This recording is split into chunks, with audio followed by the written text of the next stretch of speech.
everyone, and welcome back to another episode of Foxify Radio. Today we are joined by AJ Brockman, who is, I think, a founder of EMP. Is that right, AJ?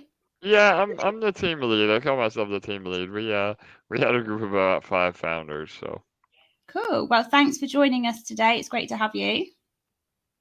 yeah, happy to be here. Thank you for having us, and yeah, excited to get into it, and appreciate the opportunity to again say hi to your community. We're longtime supporters. Absolutely. Yeah, yeah, definitely. So tell us a little bit about yourself, AJ, for those that might not know you. Yeah, absolutely. So my name is AJ Brockman. I'm fully doxxed, as you can see on the recording here. If you're watching instead of listening, I'm in a wheelchair. So I've been in a wheelchair since I was 2 years old. I have a condition called spinal muscular atrophy, and it's a neurological condition where basically I'm not able to make any new muscle. So I'm essentially a quadriplegic, but I wasn't in an accident or and I still have full feeling all over my body. I just have very weak muscles. So with that though, I never let it hold me back. I've always been really into media and the arts. I went to a high school and college for art and design, and then graduated valedictorian from my college with a Bachelor of Fine Arts, and worked in the corporate world for a long time doing design, websites, business cards, and really got burned out with that. And I was always doing my own art on the side, and as I lost the use of my hands, I had to figure out a way to still create my art. And so that's when really I got involved with technology, assistive technology, and then eventually crypto. Again, being very tech savvy and going down that road, it really helped me build my skills. So with that, I transitioned into doing my art full time. And in 2012, I did a family portrait for President Barack Obama, who Wow. was our president at the time. Yeah, so that Yeah. was my kind of my claim to fame. And yeah, that was an amazing moment in my career. He was a great guy, regardless of your political views. He was extremely, down to earth and really genuine. And so after that, um, I was selling my artwork for 10,000 bucks a piece, and so and I transitioned into more of a business role where we opened an art gallery. So my mom, myself, and my brother, we opened an art gallery here in South Florida, and so not only was it there to show my work, but also give an opportunity to other artists. It was a co-op, and that kind of took off as well. The landlord that owned the building that we were renting from saw our success and really didn't want to be a landlord anymore. So she offered to hold paper for us on a 30,000 square foot shopping center. So we took that over in 2015. Again, my mom, my brother, and I as the managing partners. And that was my real world business success. We went from a 10% vacancy rate. I mean, a 10% occupancy rate. So 90% of the plaza was vacant. Um, and within the first 6 months, we were 100% full. So again, just building it around, our community, the arts. There was an abandoned movie theater that we took over inside the plaza, turned that into a music venue, 500-person music venue. So again, my art career really blossomed into the hospitality career and eventually a real estate career. So, Yeah. and then when COVID hit, all of us really got hit hard with that. Again, being in the hospitality industry, and even the businesses in the plaza were really struggling. So that's when I went to crypto pretty much full time. I mean, I'd been doing crypto full time for about 7 years now. And when I say full time, that was running my businesses during the day, literally staying up all night, doing crypto and getting no sleep and really just learning as much as I could. But now, again, those businesses are kind of running themselves, and my Mhm. mom and my brother are more day to day. But now I'm full time crypto with EMP and other investments in crypto as well. So yeah, that's a high level overview of who I am and a bit of my background. Yeah, it's impressive, like really impressive. Like you say, to be in a wheelchair from age 2 and still achieve everything you have. I mean, like it Totally. just shows, with the right mindset and everything, you've done amazing things. Actually, I always do a little bit of a search of my guests before they come on, and when I searched for you, so much came out about your art. It was, yeah, really impressive. Um, Awesome. Yeah, totally. And everybody, feel free to Google me. There's been some documentaries. They're a little old now, but yeah, absolutely. And yeah, I agree. I mean, we I have amazing family and parents, and they always instill that never give up attitude in me, and that's how I've been successful. Yeah, it's an inspiration, really. And I think in this industry, you're very well known, obviously, for EMP and who you are within the crypto space. But actually, before then, you were very well known in something else. You were AJ the artist before you were AJ the crypto leader. Yeah, and Totally. Yeah, yeah, well, probably absolutely, people don't Alice. know that about you. Yeah, So yeah, yeah. worth checking Yeah, out. yeah, no doubt. Well, and again, I take that, business acumen and, we run this crypto project like a business. And I Yeah, think that's absolutely. super rare. Again, I mean, you guys are a testament to that as well. But, we do things the right way. It's not a fly by night project. We're not, based on hype. We're really trying to run things in a sustainable manner. And again, all of that experience and mindset is applied to EMP now as well.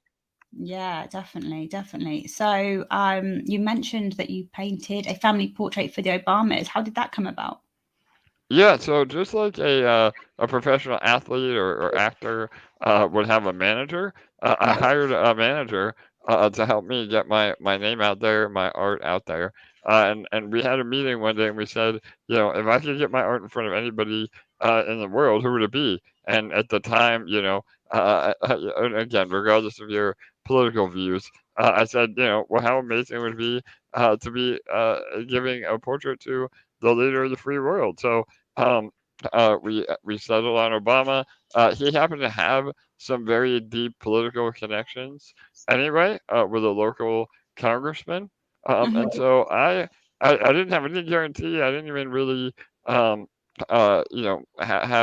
a foot in the door. I just knew that if I did the best job I could on the portrait, that it would get in front of the right people. So my angle was, again, you always have to have an angle as well. So I was pretty much known for my pet portraits, and Okay. so I did the family with their dog Bo. It was the first presidential pet portrait with their dog in it. So that was kind of my unique angle, and so I spent about 6 months creating this piece.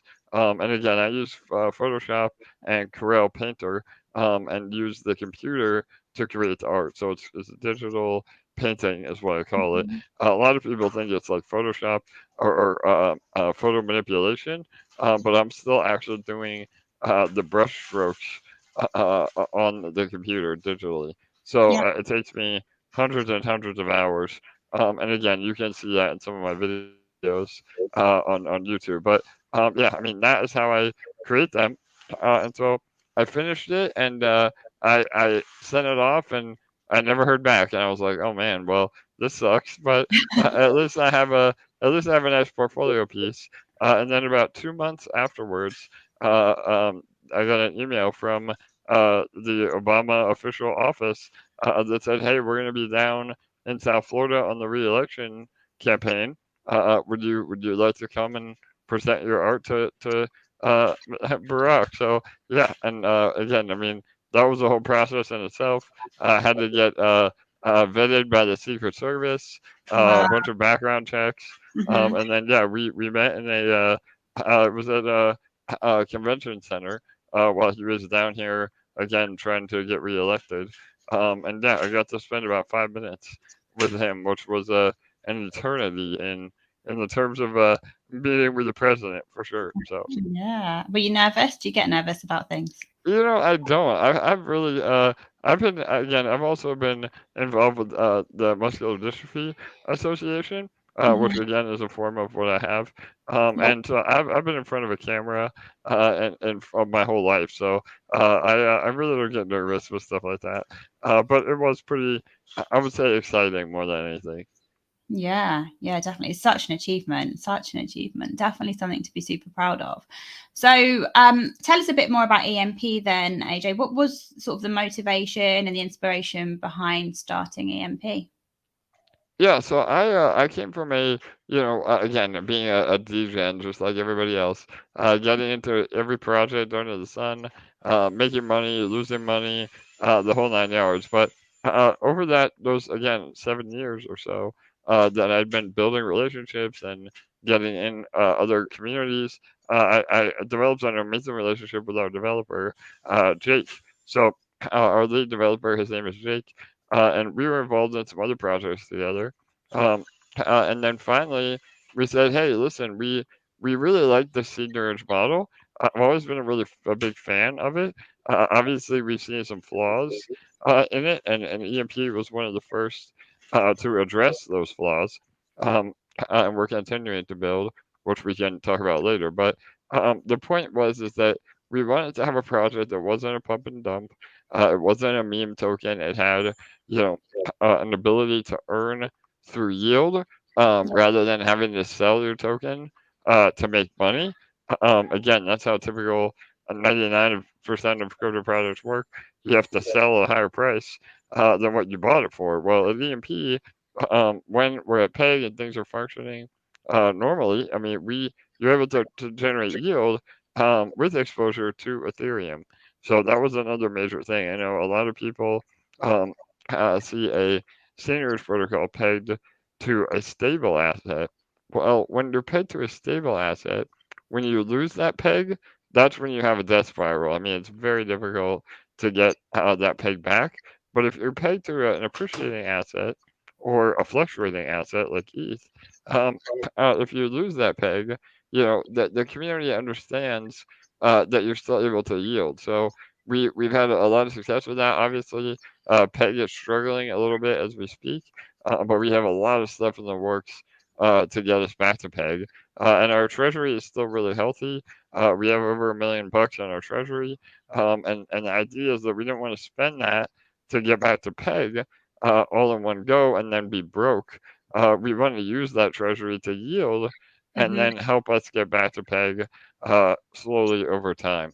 So, and we have a ton of stuff coming. Like I said, uh, we've introduced what we're calling EMP Fusion, and that is again the next evolution of EMP, and that will be something that really alleviates a lot of the human error.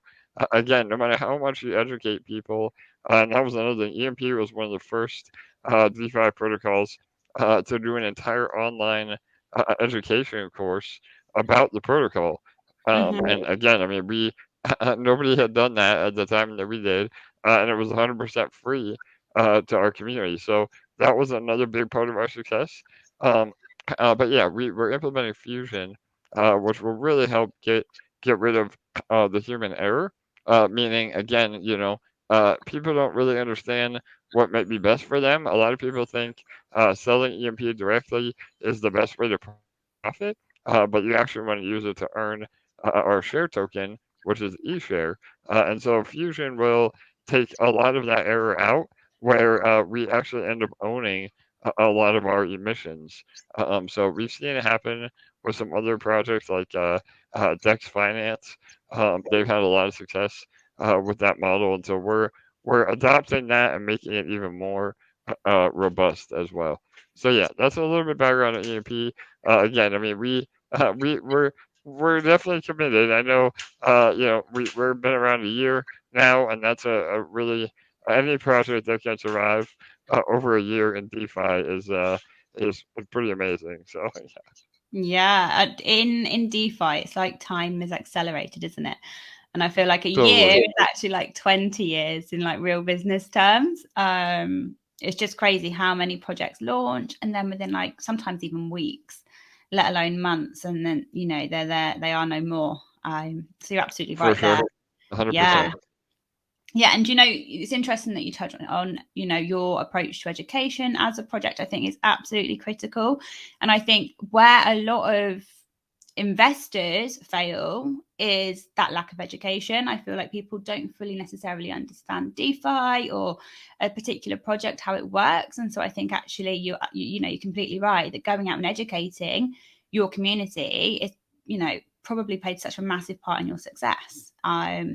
You want a group of, educated, informed investors, don't you? I think, community is everything. And if you've got this informed community like you guys have built, then, it's only ever going to help you moving forward. Yeah, no, 100%. I mean, we again, and just to give a little bit more background, one of the very first projects that um, I turned about $10,000 into just over $1 million was with a project called Splinterlands, and they're a play to earn game on the Hive blockchain. Um, Mm-hmm. that was one of my very first, major investments in crypto. And they I learned so much from them early on because they had that mindset from day one about how crypto community is literally the most important thing in crypto. And so I learned early from that, and it's 100% true. I mean, we've again built an amazing community where we're like the partnership. Everybody kind of makes fun of us because we do so many partnerships, but we like to partner with that have that same mindset and that are here for the long run. And again, our community, we call them all emperors and empresses for EMP. But yeah, it's been a great success having them so supportive.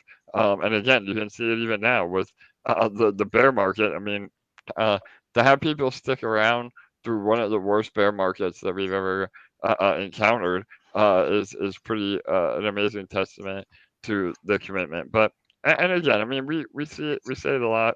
I know you guys as well. I think people that invest in teams rather than projects, I think that's a major paradigm shift in crypto. I think everybody's looking for the next, 100x or the 2-3% daily ROI. Like all of that stuff is not only not sustainable, but the people developing it, they're just trying to capitalize on that FOMO.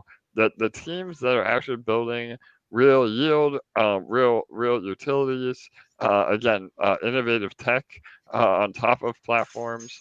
I mean, those are the teams that I want to be a part of. So yeah, 100%.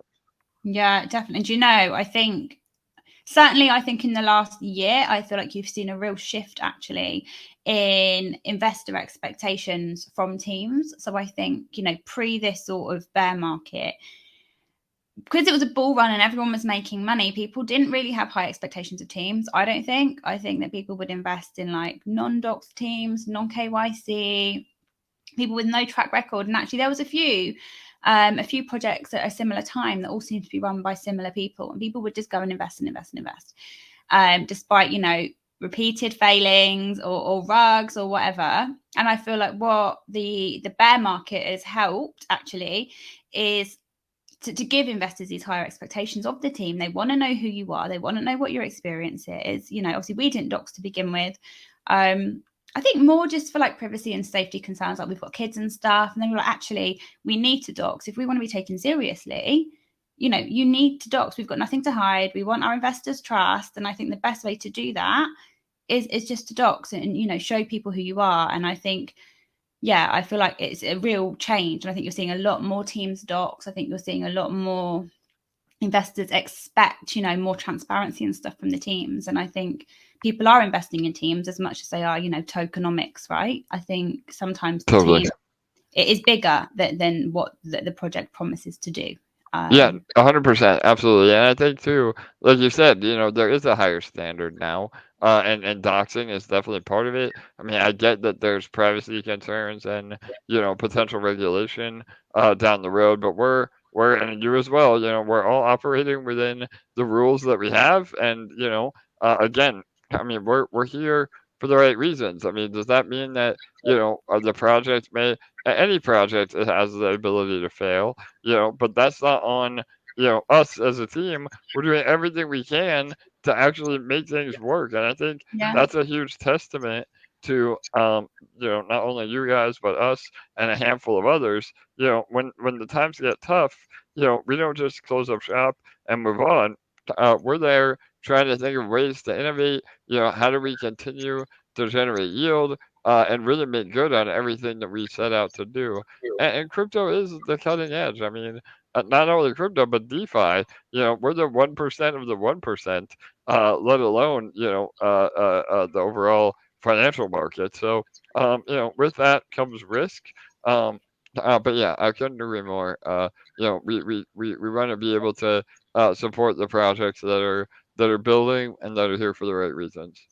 Yeah, absolutely. And like you said, so you guys, you form a lot of partnerships, and I think partnerships bring so much benefit. There is the ability to offer new things to investors through the partnerships. There's the exposure and the marketing that comes through partnerships. Was that always part of your strategy, or is that something that sort of evolved later down the line? Yeah, no, great question. So it was. I mean, I'm always. I mean, again, to give a little more background, everybody says crypto is a solo sport. Well, I beg to differ on that. I think crypto is not a solo sport. I think that you have a lot more potential and a lot more power, not only in self development but in earning potential as well when you do get involved in these communities. So again, I think I totally agree that you're the one pushing the buttons. Nobody is here to influence you one way or the other. Everybody needs to do their own research. We're not sitting over your shoulder, telling you what to do. So it's a solo sport in that regard for sure. But yeah, to that point though, yeah, I think that having that partnership. And again, it has to be the right partnership because we don't just let. I mean, we get 400 emails in a week about Mhm. partnerships. Yeah. Yeah, yeah, I'm sure you do that as well. The Discord tickets always blow up, but yeah, I mean we vet all those, and usually there has to be a proven track record, obviously a relationship built, and with that though. We are able to open ourselves up to other opportunities because I've always been a firm spokesman of diversification. So I mean, obviously we want people in EMP. We think we have the best protocol out there, but it's never healthy to have all your eggs in one basket. And we said that from day one. And again, that comes from my background of being an investor in crypto. You know, I always diversified into some projects that I like. And doing that again, helping people realize the best practices, that was always part of the plan. So yeah, to answer your question, yes, we definitely want to be heavily focused on partner protocols and partnerships, and our community really solidified that because as we started doing these partnerships, I mean, we were able to raise over all the partnerships we've done, millions of dollars. I mean, even our first big partnership with you guys with MDB, the Sentinels project, we raised Yeah. one 1.5 million. Yeah, 1.5 million bucks Yeah, amazing. on and at the time, where we were still in pretty much the depths of a bear market. So yeah, so again, our community rallies around good partnerships, and yeah, it's been another part of our success for sure.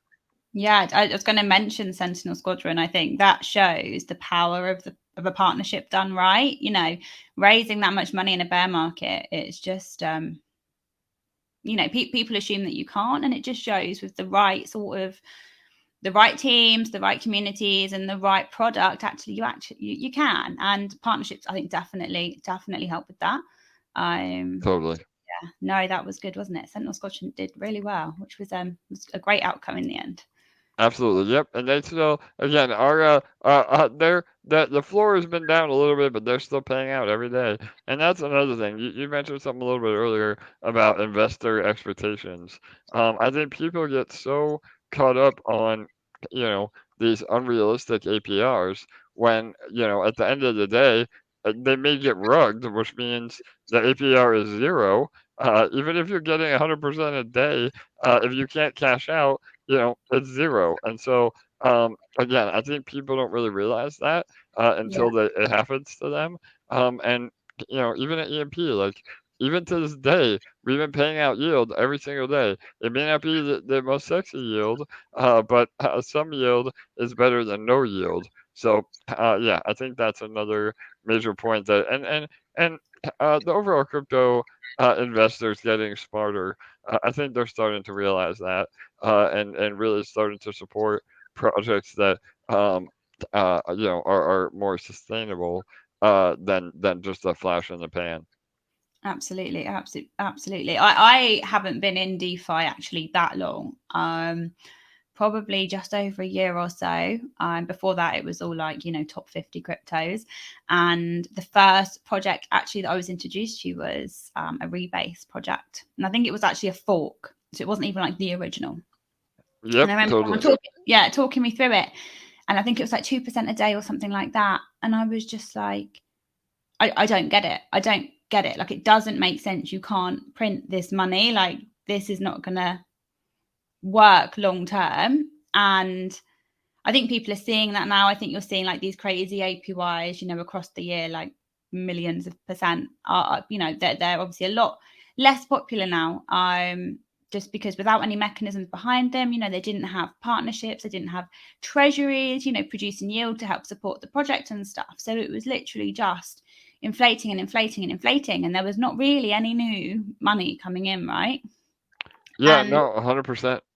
yeah, I think you're seeing that a lot less now. A lot less now. I remember at the time, and I was just like, why would anyone invest in this? Like, I can't see how this is going to sustain more than a week.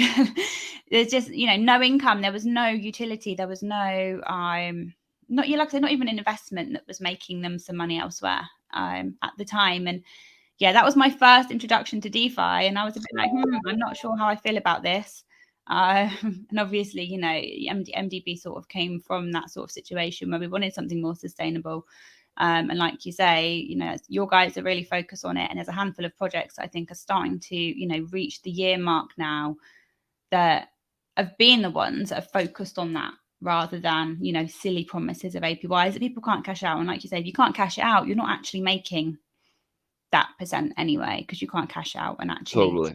you know, realize that profit, so to speak. So how long have you actually been investing in DeFi? Yeah, so I went down the rabbit hole of crypto and really I wasn't really into DeFi to begin with. I was more into speculative again buying these small cap coins and hoping they go up. Yeah. I came in around it was about I think what 2016 I think Okay. was pretty much the first exposure. Again, I got bit by the bug, and then 2017 was that first kind of bull run, and I know a lot of people, Bitcoin went from about 4,000 to about 20,000, and that really was like, wow, this is pretty incredible. And so I started following a lot of communities and YouTubers, just like again we say don't follow YouTubers for financial advice, but they really can help you get your foot in the door and learn, to make your own decisions. So Yeah. I was following some big YouTubers at the time, and one thing led to another, and I started really focusing on yield. So again, that with my real estate background, I always came from the mindset of, a yield producing asset. So I thought, man, what kind of crypto projects can I get involved in? That don't require me to have to buy low and sell high, Mhm. because that's a lot harder than it sounds. I've never been a good trader. It's very difficult to buy the bottom and sell the top. So for me, it was about hodling or hodling, but actually getting yield in the process. So I started out on some projects on the Tron ecosystem. So Tron was kind of really the first blockchain that had a bunch of DeFi in it, and obviously now that's kind of gone by the wayside. All the while I was earning over there, we kept hearing of Binance and BNB chain. I was buying BNB at like $8, which is incredible. was pretty early on ETH. Again, trying to buy ETH around the $200-300 range. Um, and so yeah, just basically accumulating. And for me, and again, we talk about this a lot in our own community. Um, I think that people get involved in crypto, wanting to get away from that 9 to 5, or having to actually pay their bills with crypto. And if you're starting out, that really is not the best way to do it. I was lucky enough to be able to live off my real world investments, where I Yeah. could literally compound and reinvest all of my profits for the first like 3 years of crypto. And by doing that and not having to worry about taking profit, I mean we're all here to make money, but I mean like taking profit as in you know taking out of crypto back into fiat.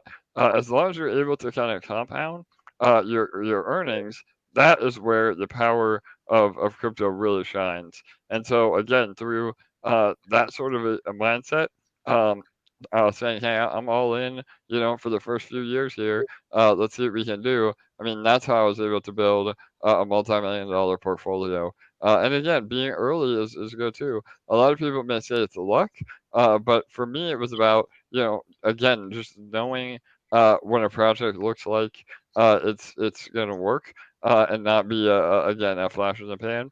And even the ones that are unrealistic, knowing when to get out is Mhm. another Absolutely. really really important thing. So yeah, all of that kind of came together. And again, I mean, I lose track of time. I feel like the old man in crypto now. Obviously, I wish it was earlier. We all wish we were earlier, but and it gets easier. I know a lot of people, especially in this bear market, you know, everybody's panicking and all the FUD. They're like, oh my God, crypto's dead. That is the same narrative on every bear market I've ever seen, and this is my third bear market now. So just having the intentional fortitude or belief in crypto, again, I think that goes a long way too. It takes all that anxiety and pressure off of being in crypto when you've already made up your mind. You're here no matter what happens, Hmm. and that really has helped me again scale from a personal perspective. And even EMP, I mean, we started EMP, all the original team, we were already independently wealthy in crypto, and we didn't want to have EMP as a way to get ourselves rich. It was a way to provide an opportunity to everybody else that got in, and we did that even through our Genesis phase. So that was another thing that made EMP very different. Um, Hmm. Usually there is a Genesis phase in seniors protocols that's open to the public, and typically everybody in the know gets in early. They mine a bunch of the tokens through Genesis, and then they dump on all of your heads a week later. Well, with us, we actually had our Genesis phase closed. So Okay. yeah, it wasn't hard coded, so we didn't gatekeep anybody, but we kept it very private launching, and so we called them the Select Six. So it was a group of six of the original founders that were part of Genesis, and then we locked up all those tokens for us to be able to grow. So that Yeah. was another really amazing difference, and why we were one of the most successful Tomb Forks just right out of the gate. And then we built Detonator on top of it, and amassed a massive amount of liquidity. Even today, I mean, between both of our tokens, we have over $3 million of liquidity. So, Yeah. and yeah, $7 million in TVL.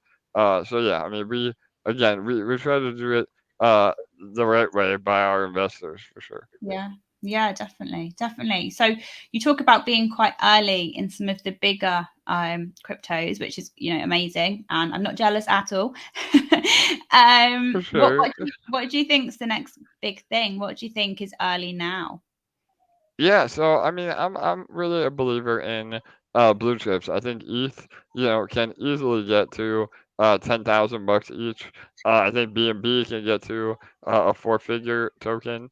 Um, Again, I've seen it happen time and time again where the price predictions that you think are unrealistic are not so unrealistic. And again, it's just a matter of adoption. Yeah. I think. everybody's scared on regulation, but I think some regulation would be good in the space because that would open the floodgates, you know, to traditional finance Mhm. coming in even heavier. So, but yeah, I think as far as being early, actually one of the things that we just, again, speaking of partnerships, we just announced we are in partners with a brand new layer one blockchain called Layer One X. Yeah, I saw So that announcement yeah, actually. I did see that. yeah, yeah, totally. So this is literally within the last day or two, and we've been Mhm. working on it for about a month now. But Layer One X is a new blockchain, and again, I've been very vocal about this too. There's no need, for all these layer two blockchains that are essentially just a copy of one another. But Layer One X is very, very different. It is actually the first solution to be truly interoperable. So what that means is, you're able to interact with every EVM compatible chain, and Solana, which is Rust based in terms of code. Yeah. That you're able to actually transact on all those chains without having to use a bridge. So this is really innovative technology. I've seen it firsthand. There's a test net that's live right now, and you're actually able to do cross chain interactions. So we're really excited for that. And we partnered up with DexFi, again, Dex Finance. I mentioned them a little bit earlier. They're another seniorage protocol, but they've really done innovative things. They have a whole vault model that's basically an auto balancer and a curve model all in one. Um, and so we partnered up with them. We're going to bring one of the first dexes to Layer 1X. So we're building a DEX as well as the detonator as a service contracts. The vaults that they have from DexFi will be coming over. And then this will then feed EMP and Dex Finance a portion of that yield. Again, to your point about having it be real yield, that is an actual revenue stream that will help support both ecosystems Yeah. indefinitely. So again, not to get too shilly, but we are running that right now. We're doing a pre-sale on L1X. But yeah, I mean, and really, it's just about continuing to do your research. A lot of it is luck, knowing what is going to be the next big thing. But if you can narrow it down, it makes your odds of winning a little bit better. So again, there's a lot of good stuff in the pipeline, both inside and outside of our ecosystem for sure. Yeah, definitely. Definitely. When do you think the market's going to improve? Oh, another good question. So, Oh, yeah, yeah, no, I love it. So, again, I've never, you'll never hear me say, the bottom is in, but I definitely think that we're a lot closer to, finding a floor than we've ever been. Um, I know that we've seen a lot of great rally over the last few weeks. Bitcoin back over, 20 grand is always a good thing. Um, Pushing, even 25K. Now, I think, for me, I've always been a big believer in market sentiment rather than like technical analysis or Mm-hmm. TA of a chart Yeah. and the happening model. I think that we always see a run up when Bitcoin is going through the next happening, and again, that's just based on supply and demand economics. If there's less supply and more demand, uh, the price goes up. So, and again, unfortunately, I say unfortunately, but we are still reliant on Bitcoin kind of leaving the market. So when we see Bitcoin go up, that's when all of the coins tend to follow. But I really think um, in the next bull run, I think that we'll see ETH, overtake the market cap of Bitcoin. So Wow. I really do think we'll see a flippening. It may Yeah. not be for very long, but I really believe that that will happen for sure. Yeah. Interesting. Interesting. I always love asking people when they think the market's going to improve because everyone just like they analyze a market so differently, like you say. So you look more at like sentiment, whereas some people look more at charts, and everyone has a slightly different answer. And Yeah, yeah, I'm interested to watch it play out over like the next sort of 6 to 12 months. totally. Um, Yeah, and I think crypto is very psychological. I think people underestimate the psychology of crypto. You know, it's about if we all think we're going up, then we probably will be going up. If we all think, the bottom isn't in yet, we all hold back for the next dump. You sometimes when you do that, you miss the train, and mhm. you say, man, I wish I would have bought, at 20K, and now it's back at 100. So there's definitely give and take. And for me, it's about DCAing. If it's a project or a coin that you believe in and want to see, through to the end, buying a little bit at a time, then you don't have to worry about ever buying the bottom. You just reduce your cost basis. And when everybody and their brother is talking about crypto and Bitcoin and it's all over the news again, that is when you want to take profit. So, Yeah. again, I'm not a trader, but just overall market sentiment is what has really helped me, personally. Yeah, I completely agree. And I think, you're right about, when people are talking about it, that's when you should be taking profit. I think a lot of people do the opposite and they panic sell when prices go down and then they buy when it's, popular. And I'm like, you're doing what everyone's doing. So you're, Totally, you're doing it wrong, right? Yeah, yeah, yeah, completely backwards. You should be buying low and then holding and then selling when it's higher. But I saw a great quote and I think I actually put it on Foxify Twitter. And it was that, if the property market crashed, you wouldn't sell off, your property empire. You would hold on for the market to improve, right? And people should view crypto the same. You shouldn't sell when the market crashes. You should hold on. Obviously, like if it's some small DeFi project and it's never going to improve, that's a slightly different situation. But for the more blue chip things, you should absolutely not sell off because there's been a market crash. You should hold on, wait for things to improve, and then hopefully, see them go back up again. So I love that, no doubt, and that's a new one.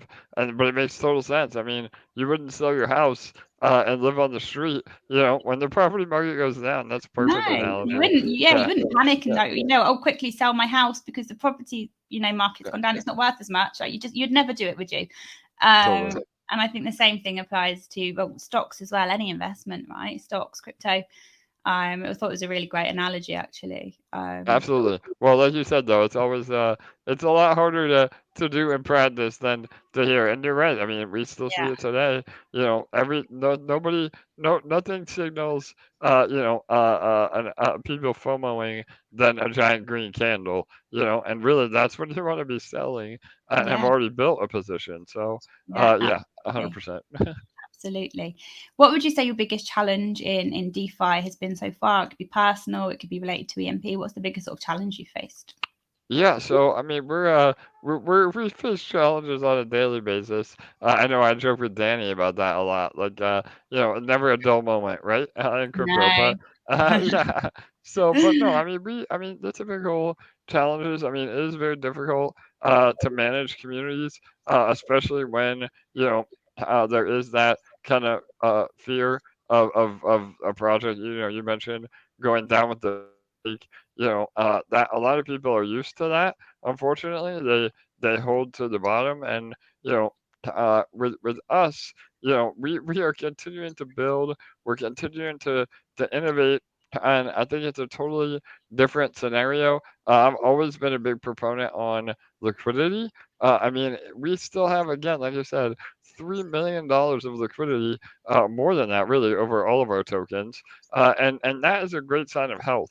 If we said, yeah, the prices are going down, but now there's only $100,000 of liquidity in all of our tokens, that would be a red flag. I mean, that is when there could be trouble, for sure. So, for me, the struggles are educating people on that. I mean, even though we've done an entire online academy, it's hard, and I get it. Like I get it. I've been there in those shoes as well. Like, when you get involved in a project, maybe you're newer to crypto, it's okay to have those emotions, but sometimes you really have to put those emotions in check, and really treat it as a math problem or a business decision, not based on your emotions. So for me, that's kind of the most again challenging or frustrating part. Um, but really, overall, I mean, our community has been more than supportive over this entire year, going on a year and a few months now, and so that really helps. I think when you have a great team and a great community behind you, that really takes a lot of the pressure off. For me, again, I don't sleep much. I'm always going. So from a personal standpoint, I'm used to all of it. But I did have I welcomed my daughter, new baby into the world. So I've been trying to take some more time and spend it with her. But Yeah, yeah, I mean that's just part of being a businessman or an entrepreneur. You have to prioritize your time. So time management is also a struggle. But we get it done, man. We have an amazing team. I have an amazingly supportive family. So we're good on all fronts for sure. good. Congratulations on the baby. Thank Newborn you. life is fun, isn't it?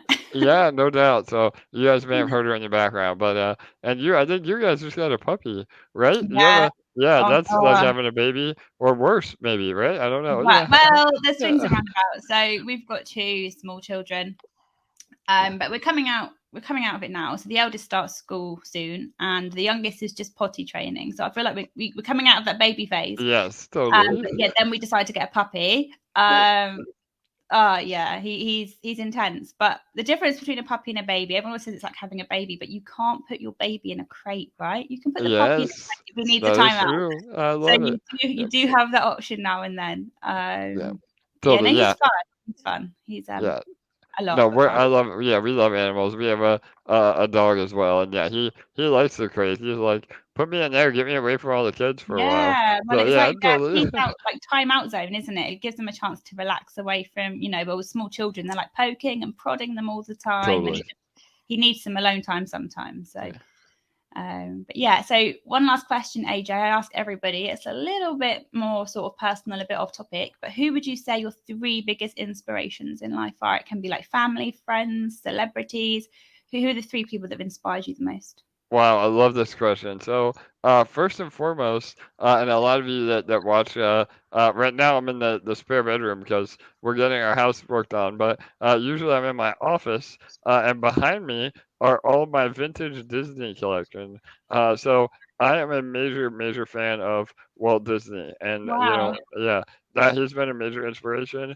Yeah. Not only from just his vision of bringing again, my kids love it, my wife loves it. We always It's our happy place. But even from a business perspective, I've done a ton of research on Walt, and I've always had that same mindset that he had. He was always, vision and people first instead of profits first. And I think that if you have that mindset in business, uh, that's where you get wealth beyond wildest imagination. You have to be providing a value to people. Again, that was the whole point of creating, Disney World, or even, his original animation series was trying to bring joy to people and give a place where, you can spend time as a whole family. It was never about how much profit he would make. I mean, most of his life, his brother Roy, he was mad at Walt because they were in so much debt. I mean, he was always spending all of the money trying to bring this vision to life. And Yeah. now now he's built an entire empire. Unfortunately, he's not around to see what it's become. But again, I take a lot of that to heart. Man, as far as other inspirations, I mean, obviously, my wife, my family, I wouldn't be able to do it without them. And again, I know you guys, being a couple in DeFi, you can relate. Yeah. It's definitely a struggle. Being on AMAs when you want to be going out to dinner or whatever Mhm. else. But yeah, we have an amazing support system here. And it's just been really, really a great. It's all come together. And so the third person, man, you're putting me on the spot here. It's a hard one, I isn't know I it? have so many inspirations. I guess if I could go more back towards my art background, what really got me involved, from that. One of my favorite artists is David Yule. He's a Harley Davidson artist. I took a lot of inspiration from him in my early art career. Again, that's kind of all of my portraits and paintings have a very vintage vibe to them. Mhm. Lots of vintage undertones and color palette. And again, if you look up David Yule, you'll probably see some of the similarities. But yeah, so I would say those are my three. I'm really inspired by life in general, so it's hard for me to narrow it down. I think my superpower is just having a zest for life because with my condition, I never know if I have tomorrow, and I think that's the case for everybody. But for me, it's more apparent or more in the forefront of my mind. And by having that mindset, I'm inspired by everything. I mean, I want to live life to the fullest and, really make a mark in the world while I'm here. So, yeah, that's also part of my mantra for sure. Yeah, absolutely. I did say that was the last question, but I have got two more questions for you following All on right, from. I love it. Perfect. Go ahead. Do you still paint? Do you still do art? Yeah, so that's again maybe a Debbie Downer question, but no, I really haven't had time. I really want to. Maybe that will be what I do in my retirement. Yeah, But yeah, we especially the last 6 months, we've been building incessantly at EMP. So yeah. that takes all my time between dead I get meetings absolutely. and working everything out. But I definitely I definitely will get back to it. And I still have the ability, even as I progress, I'll still be able to do it on the computer. So, Mhm. yeah, I definitely want to get back to that though, for sure. Yeah, I think it's a skill you'll have. Yeah. If you are an amazing artist, you will remain an amazing artist, right? So Yeah, no doubt. Well, and find that. I really enjoy teaching my son too. So yeah, I have again, we just had a daughter, but I have a son as well. He's again around the same age as your oldest, I think, Yeah, just starting school. But I love teaching him how to draw and paint, and he's already picking it up for sure. So yeah, amazing. And then final question, I've absolutely got to ask: what is your favorite Disney movie? oh man, another one on the spot to narrow it Can't down. say Holy Walt Disney cow! and then not answer Uh, that I question. know that's true. So, oh my gosh, wow. I mean, there's so many good ones. Um, let's see. Oh man. I'd say if I had to narrow it down to just one, it'd probably be Wally. I Okay, identify with Wally, for sure. So, again, my son, every time it comes on, he says, "That's Daddy." So, again, with the robot, the wheels, he thinks it's a wheelchair. I guess I don't know, but yeah, Wally's a great one, but that's really hard. I mean, we're a big Disney family, so we he's watching Disney movies all day. yeah, So yeah, that's my if I had to narrow down, there you go. That's one yeah. answer. Great answer. That movie actually reminds me of my younger brother. He was mad for it as a child. I love it. Yeah, I love it. Cool. Well, thank you so much for coming on today, AJ. It's been a great chat. And I'll leave some links to EMP and stuff for everyone down below. So if they want to get hold of AJ, they know where to find him. By the way, yeah, thanks ever so much for joining us. It's been great having you. I loved finding your secret love for Disney as well. I wasn't aware of that. So Yeah, learn something new absolutely. about people every day. Well, when you guys come over to the States and visit, we'll have to get together. So for sure. Yeah, Yeah, definitely. bring the kiddos. Yeah, so Yeah, yeah. definitely. Right. Uh, Speak to you soon. All right, you got it. Thanks everyone. Bye bye. Bye.